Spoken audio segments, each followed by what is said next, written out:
আসসালামু আলাইকুম ওয়া রাহমাতুল্লাহ। বন্ধুরা, আমি doctor M Al Mamun, vice principal, Bengal homoeopathic medical college ও হাসপাতাল। বন্ধুরা, আজকে আমি আলোচনা করব খুবই গুরুত্বপূর্ণ একটি বিষয় নিয়ে। সেই বিষয়টি হচ্ছে পুরুষের অন্ডকোষের যে একটি সমস্যা রয়েছে, নাম হচ্ছে অর্কাইটিস বা অন্ডকোষ প্রদাহ। আসলে এই অর্কাইটিস বা অন্ডকোষ প্রদাহ একটি জটিল রোগ। এই রোগটি আমাদের গ্রামের ভাষায় বা আঞ্চলিক ভাষায় বলা হয় একশিরা। আসলে একশিরা রোগটি এটি প্রথমে একটি প্রদাহ সৃষ্টি হয়, আর এটি হয় হচ্ছে বিভিন্ন প্রকারের ব্যাকটেরিয়া ঘটিত কারণে। বিশেষ করে এটা আমাদের সমাজে যেগুলো বেশি আমরা পুরাতন রোগ দেখতে পাই, সেটি হচ্ছে যে যারা দীর্ঘদিন আগে কখনো একবার গনোরিয়া অথবা সিফিলিসের দ্বারা আক্রান্ত হয়েছিল, পরবর্তীতে এটা বিসদৃশ পদ্ধতিতে যখন চিকিৎসা করা হয়েছে এবং এর কারণে রোগটির যে ব্যাকটেরিয়া ছিল বা ভাইরাস ছিল, এটা যখন ভিতরে রয়ে যায়, তখনই কিন্তু এই রোগটি অর্কাইটিস রূপে রূপান্তরিত হয়, অর্থাৎ এই অন্ডকোষ প্রদাহ বা একশিরা রূপে রূপান্তরিত হয়। তো বন্ধুরা, এই যে সমস্যাটা যদি কেউ হোমিওপ্যাথিক মাধ্যমে যদি চিকিৎসা না করে অন্য কোনো মাধ্যমে চিকিৎসা গ্রহণ করে, তাহলে এটা স্থায়ী চিকিৎসা হয় না এবং স্থায়ীভাবে আরোগ্য হয় না।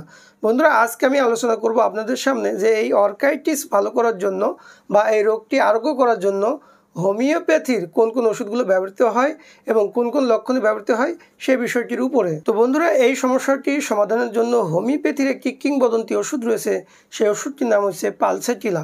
পালসেটিলা ওষুধটি মূলত ওই সকল ব্যক্তিদের জন্য বেশি ব্যবহৃত হয়ে থাকে যারা দীর্ঘদিন পূর্বে কোনো এক সময় গনোরিয়া দ্বারা আক্রান্ত হয়েছিল এবং সেই গনোরিয়া স্রাব অবরুদ্ধ হয়ে, অর্থাৎ এই যখন এটা পুষ থাকে যে অবস্থায়, এই অবস্থা থেকে যখন এটা অবরুদ্ধ করা হয়েছে যে কোনো চিকিৎসা পদ্ধতির মাধ্যমে, সেটা হতে পারে অন্য যে কোনো চিকিৎসা পদ্ধতি, তো তখন এই সিরাপটি সঠিকভাবে বের হতে না দিয়ে এটাকে যখন অবরুদ্ধ করে দেওয়া হয়েছে এবং এর কারণে যখন কারো এই ধরনের অন্ডকোষ প্রদাহ হয়, দেখা যায় অন্ডকোষের যে শিরাগুলো রয়েছে, রগগুলো রয়েছে, এগুলোর ভিতরে ব্যথা করে, ফোলে এবং বড় হয়ে যায়, ঝুলে পড়ে, ভারী মনে হয়, এই ধরনের সমস্যা যদি কারো থাকে, তাহলে তার জন্য ওষুধ হবে হচ্ছে এই পালসেটিলা।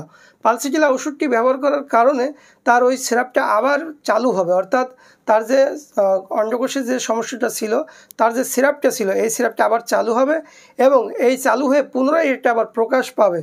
তো এই প্রকাশ পরেই কিন্তু এই রোগটা আরোগ্য হবে। এইভাবেই মূলত পালসেটিলা প্রয়োগের ফলে তার অন্ডকোষ প্রদাহ ঠিক হবে এবং পরবর্তীতে সে এটা স্থায়ীভাবে আরোগ্য হবে। বন্ধুরা, এরপর আমি আপনাদেরকে আরও একটি খুবই ভালো ওষুধের নাম বলে দিব অন্ডকোষ প্রদাহ বা অর্কাইটিস সমস্যার সমাধানের জন্য। সেই ওষুধটির নাম হচ্ছে হেমামেলিস। হেমামেলিস মূলত ওই সকল ব্যক্তিদের জন্য বেশি ব্যবহৃত হবে যাদের মূলত অন্ডকোষের ভেতরে গাঁঠ হয়ে থাকে, অর্থাৎ এই রগ যে আছে, এই রগগুলো ফুলে যায়, পেঁচিয়ে যায়, দড়ির মতো পেঁচিয়ে যায়, কেঁচো, অনেকে গ্রামে যে কেঁচো থাকে, কেঁচোর মতন দেখা যায়, মোটা হয়ে থাকে এবং এর ভিতর গাঁট থাকে, অর্থাৎ জায়গায় জায়গায় মোটা, জায়গায় জায়গায় চিকুন, এই ধরনের যদি থাকে এবং তাতে যদি ব্যথা থাকে এবং এই সমস্যাটা যদি পুরাতন হয়, সেক্ষেত্রে তার জন্য ওষুধ হবে হচ্ছে এই হেমামেলিস। হেমামেলিস ওষুধটি প্রয়োগের মাধ্যমে এই যে গাঁট রয়েছে, অন্ডকোষের যে রগগুলোকে পেঁচিয়ে রয়েছে, এগুলো আস্তে আস্তে স্বাভাবিক হয়ে আসে। বন্ধুরা, এই অন্ডকোষ প্রদাহ বা অর্কাইটিস বা একশিরা যে সমস্যাটা রয়েছে, এই সমস্যাটা সমাধানের জন্য হোমিওপ্যাথির আরও অনেকগুলো ওষুধ রয়েছে যেগুলো ব্যবহৃত হয়ে থাকে। আরও একটি ভালো ওষুধের নাম বলে দিব, যে ওষুধটি লক্ষণ অনুপাতে ব্যবহার করলে খুবই ভালো ফলাফল আসে। সেই ওষুধটির নাম হচ্ছে ক্লিমিস্টিস ইরেক্টা। এই ক্লিমিস্টিস ইরেক্টা মূলত যাদের দীর্ঘদিন পূর্বে কোনো এক সময় এই সিফিলিস অথবা গনোরিয়া চাপা পড়ার পরে অন্ডকোষ শক্ত হয়ে গিয়েছে, পাথরের মতো শক্ত, এবং প্রচণ্ড পরিমাণে ব্যথা করে, জ্বালা করে, টনটন করা ব্যথা, এই ধরনের ব্যথা যদি থাকে এবং অন্ডকোষ যদি শক্ত থাকে, তাহলে এই ওষুধটি সিলেকশন হবে। তো বন্ধুরা, আমি আপনাদেরকে এই অন্ডকোষ প্রদাহের জন্য 3টি ওষুধের নাম বলেছি। প্রথমে বলেছি পালসেটিলা, দ্বিতীয়বারে বলেছি হেমামেলিস এবং তৃতীয় নম্বরে বলেছি ক্লিমিস্টিস ইরেক্টা। এছাড়াও হোমিওপ্যাথিতে আরও অনেক ওষুধ রয়েছে, তবে এই ওষুধগুলো ব্যবহার করতে গেলে অবশ্যই রোগীর রোগের লক্ষণ এবং রোগীর রোগের গভীরতা এই বিষয়গুলোকে অবশ্যই গুরুত্ব দিয়ে জানতে হবে।